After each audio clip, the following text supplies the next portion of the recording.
Human beings are in such an amnesic state, such a forgetful state of consciousness that we really forgot our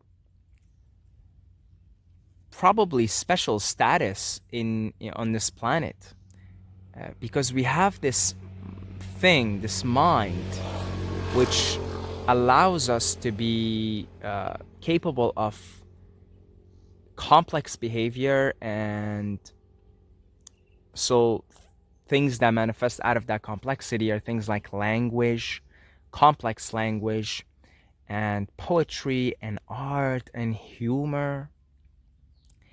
And we have this self-awareness. We have this self-awareness. We're aware that we're having an experience, and we have the capability, the capacity to be aware that we are consciousness, that we are God.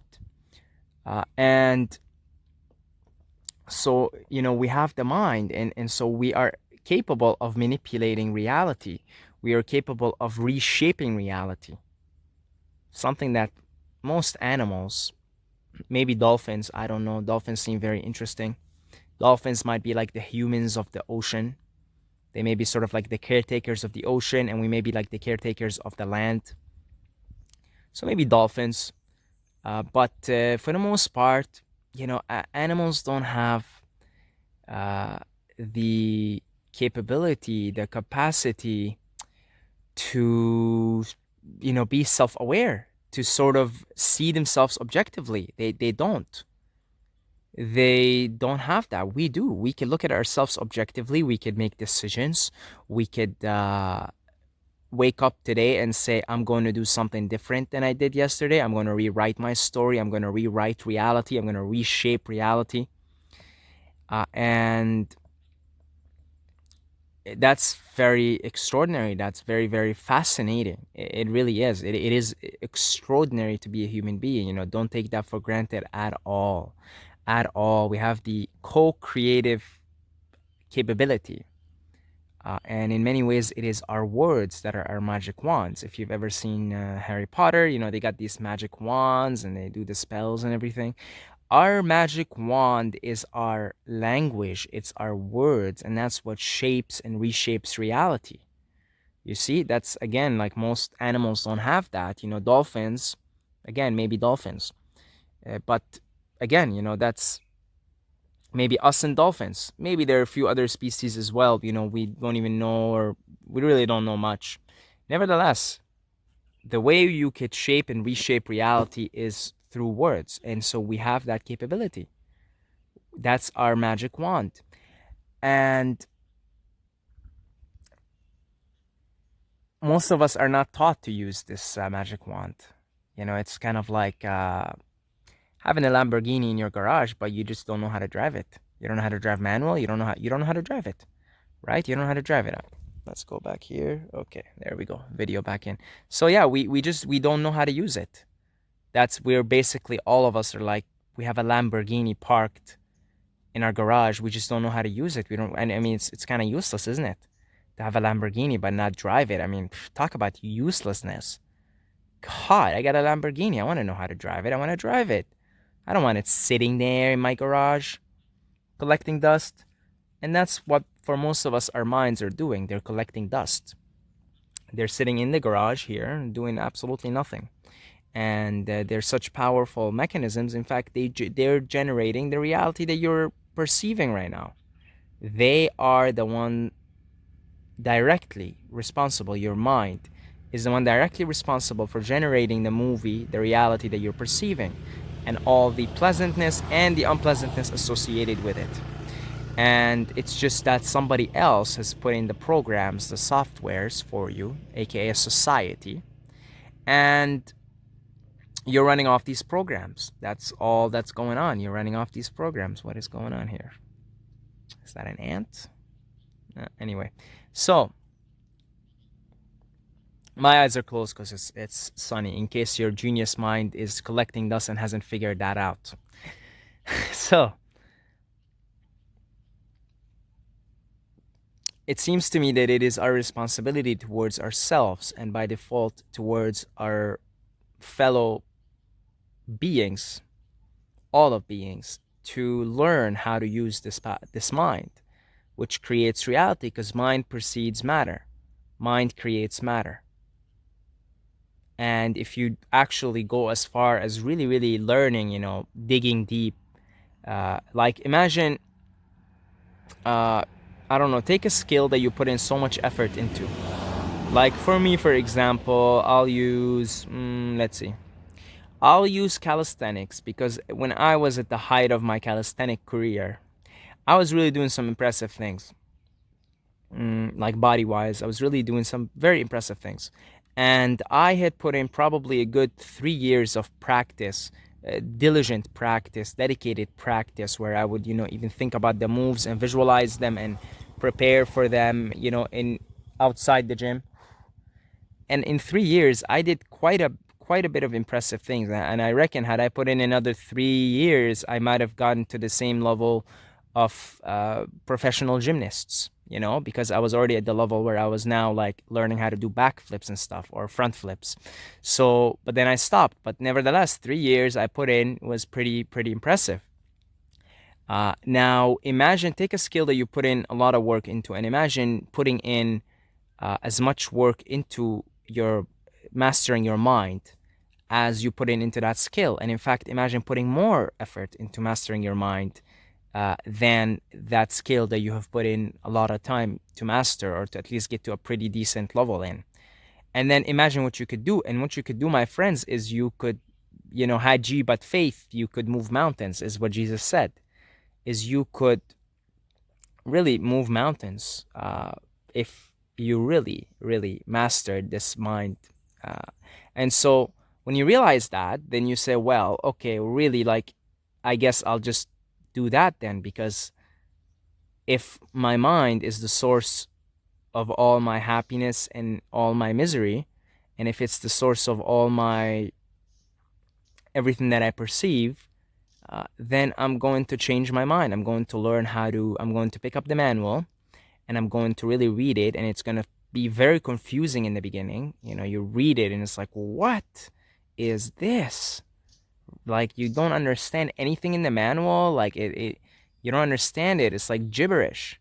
Then you read it the second time, maybe you pick up 1 page out of the 100 pages, and you're like, oh, okay, this 1 page makes sense, but those other 99, I mean, whoever wrote that, good luck.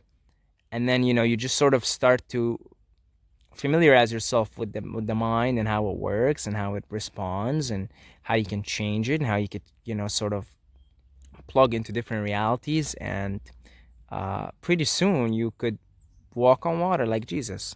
You could do all these things.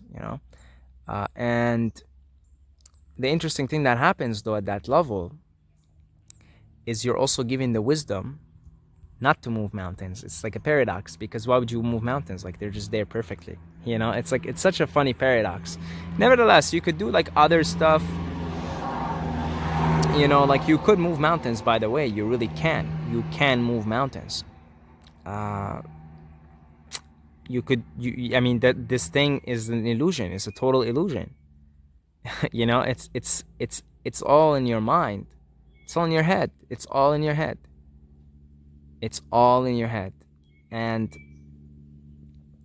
it takes quite a bit of work to master this thing, to master the mind, to master the self. It really takes a lot of work. Okay, that's all I'm saying. It's like, it can be frustrating as you try to gain mastery over it, as you try to befriend it, I suppose. And yeah, I mean, gain mastery. You are mastering that which creates, because you are the master of your own creation, because you're the creator. So I suppose that is proper terminology. I was thinking that it may be too aggressive, but it is proper terminology. You're gaining mastery over the that which creates. So you're the instrument which you use to create your own reality, to experience your own experience, right? Now we could get into, free will and determinism and all that, and we could say, well, okay, but Saeed, you always talk about everything being determined, predetermined, and that kind of makes sense. Well, I mean, everything is predetermined, but it's part of the predetermined. I mean, like, Jesus walking on water, that was predetermined. Jesus' storyline from start to finish was that in his last lifetime on earth, he would walk on water. That's predetermined, you see? But because he's also experiencing the character first person, all right, camera, get back in. There we go. Because he's experiencing the character first person, then he has to put in his free will and his training to accomplish that. So if you feel like you have the urge to, perform miracles, there's a good chance that that urge could very well be part of your storyline. It's part of the predetermined manifestation. It's part of the predetermined path.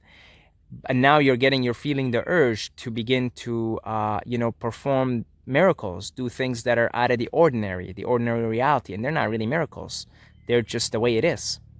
And I don't think Jesus was walking on water saying, well, look how cool I am. This is a miracle. From Jesus' point of view, it's like, yeah, that's just like, that's like everyday shit. That's like walking. For him, it's like walking on the street, walking on water. Same thing. It's like, same thing. It's not a big deal from that perspective. And I reckon when it becomes not a big deal for you is when you can begin to do these things out of the ordinary. So I got a call here. So let me pause for a second. Okay, we're back. So what I was saying is, I was talking about Jesus and how, he was walking on water. And again, he wasn't looking at it as a miracle or a big deal. Because once you work more with your mind and you realize how malleable reality is and how it has been your mind creating it all along, projecting it all along. And if you could, again, pick up the manual, learn how to use it, learn how it works, and then use it as you will. Now, there's also the wisdom aspect of it, because if you could do anything with your mind, you could do black magic, and black magic is very real. There are black magicians that have always existed, that exist now, and will always exist to keep that yin and yang thing, that conflict of the dark and the light, going. And you could, black magic is real. You could do that stuff. You could harm others.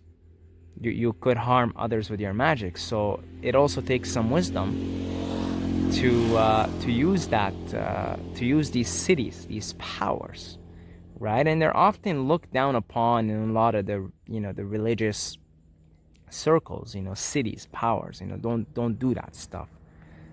Go past it. Because it's an obstruction to the enlightenment. I mean, why did all the enlightened ones do them then? Why did all the enlightened ones, have these so-called miracles, these tricks up their sleeves, and they so generously and publicly use them? Jesus was just like walking on water in front of everybody, right? He was just doing it, just walking on water in front of everybody, and so, Jesus said, you will do this and more. You will do everything that I do and more. And he talked about miracles so many times, because it's like, these so-called miracles, they're just like your natural innate abilities as the creator of all that is. You see? So, I don't really understand it. It's a little bit of fear-mongering, in my opinion, in these, again, let's go back. Okay. In these religious circles, I think it's a bit of fear-mongering. That they say, well, don't use them, it's like a blah, blah, blah, blah, blah, right? It's like, no, you're the creator. You're the creator of all that is. So you might as well learn how to drive your, or how to use your own innate abilities. So anyway, that's a little rant that I don't know why I'm going off. I've been thinking about all that stuff lately. Psychokinesis is very interesting to me. If I had to pick a superpower, it would be psychokinesis and telekinesis. I'm just really drawn into it. And yeah, that's about it. Thank you to all the Patreons. We're up to 30 Patreons now. Thank you guys, you're awesome. And if you'd like to join the family, there's a link in the description where you could, get off your lazy ass, get your credit card out, put in a couple of bucks a month, $24 a year. bills you on a monthly basis. Come on, $2. And in the future, we'll hold retreats here in beautiful Pi. And you could also do one-time donations if you'd like. Don't forget to follow me on Instagram. Okay, so just go on Instagram, look up Saeed Mobayed. And that's about it. I love you guys. And until next time, may the force be with you.